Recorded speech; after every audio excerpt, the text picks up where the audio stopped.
Hello students and अस्सलामु अलैकुम।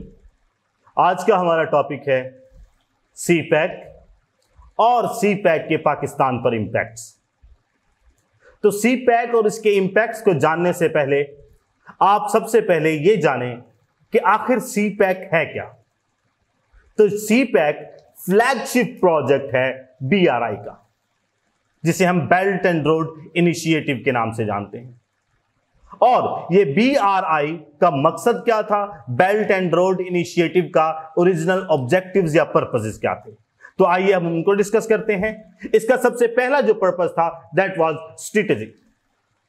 Strategic purpose से क्या मुराद है कि एक ग्लोब में एक स्टेट की जो बढ़ती हुई वर्थ है वो चैलेंज हो रही है अगर मिलिटरीली तौर पर। हम देखते हैं कि चाइना का साउथ चाइना सी कॉन्फ्लिक्ट, मलाक्का स्ट्रेट डायलेमा और इंडियन ओशन में यूनाइटेड स्टेट्स ऑफ अमेरिका और इंडिया की बढ़ती हुई हेजमोनिक लस्ट है। तो पहला पर्पस इसका स्ट्रेटेजिक पर्पस था।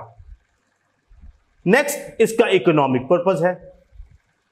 इकोनॉमिक पर्पस से क्या मुराद है कि चाइना बाकी मुल्कों की तरह अपनी इकोनॉमिक स्ट्रेंथ को ज्यादा से ज्यादा करना चाहता है और इस ज्यादा से ज्यादा स्ट्रेंथ करने के लिए उसको नेटवर्क की जरूरत है, जो कि ट्रेड की सूरत में, कंप्लेक्स इंटरडिपेंडेंसी की सूरत में मुयस्सर है, जो कि हासिल करने के लिए BRI का इनिशिएट किया गया। The last one is political. जब हम पॉलिटिकल की बात करते हैं तो आपको बीजिंग कंसेंसस का नाम जहन में आता होगा।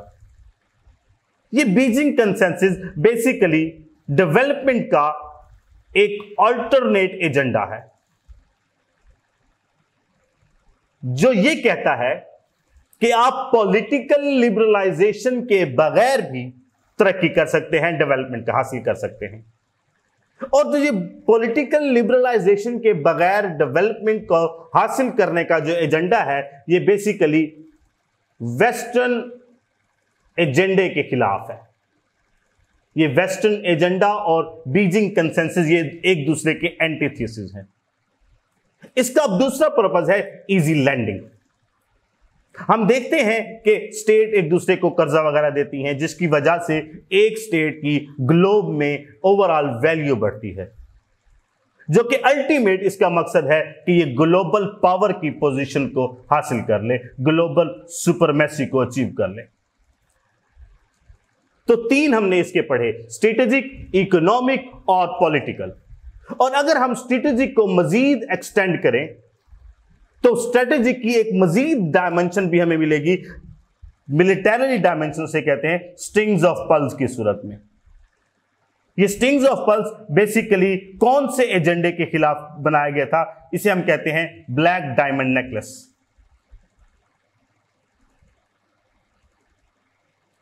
सॉरी, ये सिर्फ डायमंड नेकलेस है। ये डायमंड नेकलेस के एंटीथेसिस एक प्रोजेक्ट बनाया गया, जिसका मकसद क्या था, जिसकी डोमेन मिलिट्री के हवाले से मिलती थी, जो कि बेसिकली स्ट्रेटेजी का एक ऑफशूट था। तो ये हमने BRI और सी पैक को जरा ब्रीफ इसको इंट्रोडक्शन पढ़ लिया। अब हम आते हैं इसके इंपैक्ट्स पाकिस्तान पर कौन कौन से हैं। तो इसके इंपैक्ट्स हमें दो सूरत हाल में मिलते हैं, एक हमारे पास सोशल इंपैक्ट्स हैं और दूसरे इसके इकोनॉमिक इंपैक्ट्स हैं।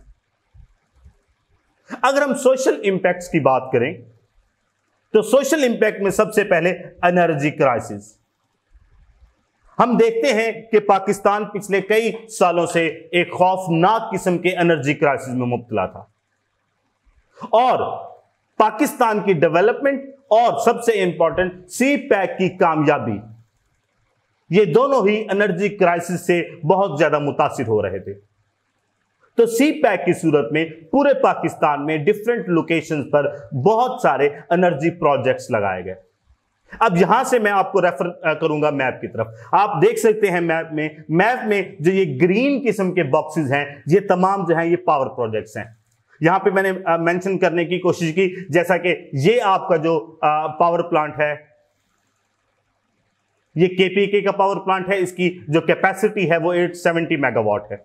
इसी तरह ये जो पावर प्लांट है ये साहिवाल का मेगा प्रोजेक्ट है, जिसकी कैपेसिटी है 1320 मेगावाट। इसी तरह ये भावलपुर का सोलर प्रोजेक्ट है, इसकी 1000 मेगावाट। इसी तरह ये मुजफ्फरगढ़ का, जिसकी जो कैपेसिटी है वो 1320, रहीम मेरा खान भी 1320। इसी तरह ये थरपारकर 3960। इसी तरह ये गवादर का, ये तमाम पावर प्रोजेक्ट्स ने पाकिस्तान की ओवरऑल एनर्जी क्राइसिस को काफी हद तक बैलेंस आउट कर दिया। ये मैंने ये मैप में भी सारे मेंशन किए हैं। याद रखिए, जब भी आप सीपैक का क्वेश्चन अटेंड करें या कोई भी क्वेश्चन अटेंड करें जिसमें मैप बहुत ज्यादा जरूरी हो, तो आप मैप का हवाला जरूर दें। नेक्स्ट इसका जो हमारे पास जो सोशल इंपैक्ट है, दैट इज इंफ्रास्ट्रक्चर डेवलपमेंट। हमने कहा इंफ्रास्ट्रक्चर डेवलपमेंट से क्या मुराद है कि हमारे एरियाज जो हैं ये एक तो बहुत ज्यादा दूर हैं, फिर उनके आपस में कनेक्टिविटी का बहुत ज्यादा इशू था। इस कनेक्टिविटी को इंश्योर करने के लिए दो किस्म के प्रोजेक्ट्स लगाए गए। एक उनमें रोड्स जिनमें मोटरवे शामिल हैं, और दूसरा रेलवे लाइंस के थ्रू उनको कनेक्ट करने की कोशिश की गई। हमारे सामने डिफरेंट किस्म के मोटरवेज के प्रोजेक्ट भी मैंने यहां पर मेंशन किए हैं। जो ये आपका जो पोर्शन है ये मोटरवे को जाहिर करता है। जैसे ये पिशावर से डीजी खां मोटरवे है, ये पिशावर से रावलपिंडी और इस्लामाबाद की मोटरवे है। इसी तरह ये मोटरवे है जो मुल्तान से सक्खर और फिर सक्खर से कराची जाती है। आप अगर मैप में गौर से देख सकें तो इसी तरह ये मोटरवे का एक कम्प्लेक्स और बहुत बड़ा नेटवर्क इसको बनाया गया ताकि एक एरिया से दूसरे एरिया की कनेक्टिविटी बहुत ज्यादा आसान हो जाए। अच्छा, ये ना सिर्फ रोड का नेटवर्क था बल्कि ये रेलवे का भी जो है नेटवर्क बिछाया गया, क्योंकि गुड्स की ट्रांसपोर्टेशन के लिए बाज़ औक़ात रोड जो है वो आपके लिए फेवरेबल नहीं रहते, उसके लिए हम ट्रेन या रेलवे ट्रैक का इस्तेमाल करते हैं। नेक्स्ट है आपके पास टेक्नोलॉजिकल एक्सपेंशन। टेक्नोलॉजी में हम पाकिस्तान जो है ये काफी अरसे से ही बहुत पीछे रहा है, लेकिन सीपैक के साथ ही पाकिस्तान की टेक्नोलॉजी में भी इजाफा होगा। इसकी सबसे बड़ी मिसाल है पाकिस्तान में 4G और अब रिसेंटली 5G का जो कयाम है। अब डिफरेंट इसमें मैकेनिकल डेवलपमेंट है, मैकेनिकल टेक्नोलॉजी है, या इसी तरह से इंफॉर्मेशन टेक्नोलॉजी है। ये तमाम टेक्नोलॉजी में पाकिस्तान जो है वो प्रोग्रेस करेगा, जो ओवरऑल पाकिस्तान के जो सोशल इंडिकेटर्स हैं और जो इकोनॉमिक इंडिकेटर्स हैं उनकी हालत बेहतर करेगा। तो ये तो हमने पढ़ लिए इसके जो सोशल इंपैक्ट थे, जो सोशल इसके असरात थे। अब हम बात करते हैं इकोनॉमिक इंपैक्ट्स की। इकोनॉमिक इंपैक्ट्स की बात करें तो हमारे पास एम्प्लॉयमेंट सबसे पहला है। हमने कहा कि पाकिस्तान में एक पढ़ी लिखी और एजुकेटेड और हुनरमंद अफराद की बहुत बड़ी तादाद बेरोजगार है। क्यों? क्योंकि हमारे पास जॉब्स नहीं है। सीपैक के सेकंड फेज में पाकिस्तान में डिफरेंट इकोनॉमिक जोन्स बनाए गए। यहां पे जो येलो बॉक्सेस हैं वो इकोनॉमिक जोन्स को जाहिर करते हैं।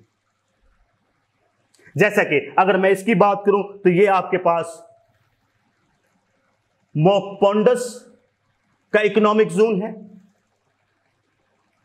ये आपके पास राशाकाई का इकोनॉमिक जोन है, ये आपके पास इस्लामाबाद का इकोनॉमिक जोन है, ये आपके पास मीरपुर का इकोनॉमिक जोन है। इसी तरह ये आपके पास मोहम्मद की मार्बल सिटी है, ये आपके पास फैसलाबाद का जिसे हम अल्लामा इकबाल इकोनॉमिक जोन के नाम से जानते हैं। क्वेटा वाले का नाम है बोस्तान इकोनॉमिक जोन। इसी तरह जिसे हम कहते हैं धाबजी इकोनॉमिक जोन, या इसे चाइनीज स्पेशल इकोनॉमिक जोन के नाम से भी जाना जाता है। और यह है Pakistan steel mill economic zone.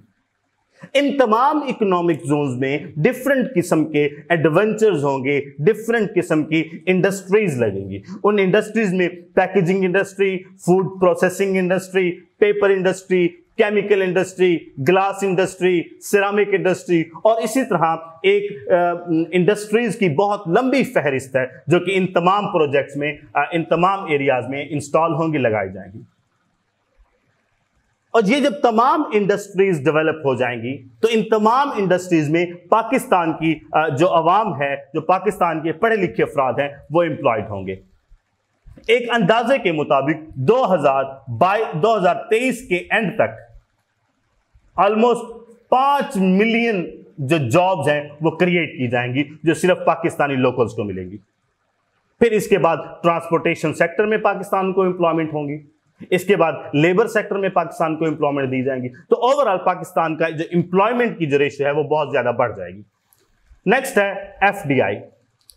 हमने कहा कि ये जो इकोनॉमिक जोन्स हैं इनमें मल्टीपल किस्म के इंडस्ट्रियल जोन्स, इंडस्ट्रियल एडवेंचर्स किए जाएंगे, जिनमें बहुत एक बड़ी तादाद इंडस्ट्रीज की लगाई जाएगी, और ये इंडस्ट्रीज लगाने के लिए फॉरेन डायरेक्ट इन्वेस्टमेंट की जाएगी।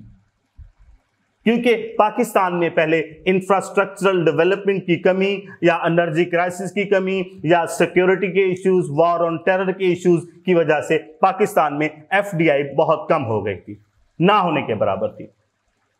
तो जब ये नेटवर्किंग का जाल बिछा गया, कनेक्टिविटी को यकीनी बनाया गया, सिक्योरिटी पर काम किया गया, तो अल्टीमेटली क्या हुआ, पाकिस्तान इन्वेस्टमेंट के लिए सेफ हो गया। तो यहां पे इन तमाम एरियाज में डिफरेंट जो मुल्क हैं वहां पे फॉरेन डायरेक्ट इन्वेस्टमेंट करेंगी, डिफरेंट एमएनसीज आएंगी। आपने गवादर पर देखा होगा कि गवादर पर तो अभी से डिफरेंट किस्म की एमएनसीज ने आके काम शुरू कर दिया है। उन्होंने डिफरेंट किस्म के वेयर हाउसेज खरीदना शुरू कर दिए हैं। इसी तरह डिफरेंट किस्म के जो फिल्ट्रेशन के प्लांट्स हैं या उनके लोकली जो बहुत ज्यादा एमर्जिंग जो जरूरियात हैं उनको पूरा करने के लिए उन्होंने अपने सेटअप इंस्टॉल भी कर लिए हैं। The last one is foreign reserve. इन तमाम प्रोजेक्ट्स की सूरत में, इन तमाम एफडीआई की सूरत में हमारे पास जो बहुत बड़ा फायदा होगा वो होगा फॉरेन रिजर्व्स का, जो कि पाकिस्तान में पिछले कुछ सालों से डिप्लीशन का शिकार थे, बट सी पैक की कामयाबी से और सी पैक के आते ही फॉरेन रिजर्व्स के जो एक्सचेंज के जो रिजर्व्स हैं वो भी बूस्ट होना शुरू हो गए, वो भी बढ़ना शुरू हो गए। तो इन तमाम डेवलपमेंट्स के बाद आपके जहन में एक क्वेश्चन आता है कि क्या सी पैक एक डेट ट्रैप तो नहीं, या सी पैक कोई दूसरी ईस्ट इंडिया कंपनी तो नहीं? क्या हम डिपेंडेंस से दोबारा वापस नियो कोलोनाइजेशन की तरफ तो मूव नहीं कर रहे? इन तमाम सवालों का जवाब और इसके साथ जितनी भी डायमेंशंस एक्सप्लोर होंगी उन तमाम की डिटेल्स हम अपने रेगुलर सेशन में बयान करेंगे। आई होप आपको आज का लेक्चर पसंद आया होगा। Thank you so much for your time. Have a great day.